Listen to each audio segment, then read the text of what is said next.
મથુરાની અંદર જન્માષ્ટમીનો ઉત્સવ છે. ભગવાન છત પર બેઠા બેઠા રડે છે. મોઢું ગોકુળ હામું છે.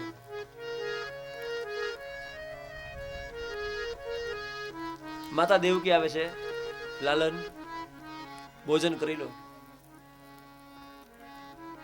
ભગવાન આંસુલુસી ભોજન કરવા જાય છે. થાળીમાં બધા પકવાન જોયા, વાટકીમાં દહીં પીરસેલું જોયું. વળી ભગવાન ઊભા થઈ ગયા, વળી છત પર જઈ રડવા લાગ્યા. ઉદ્ધવજી સમજાવે છે, હે ભગવાન, શા માટે રડો છો? ઉદ્ધવ, મિત્ર, મને દહીં પીરસવાનો અધિકાર માત્ર મારી માં યશોદાને હતો. આજ મારો જન્મદિવસ છે.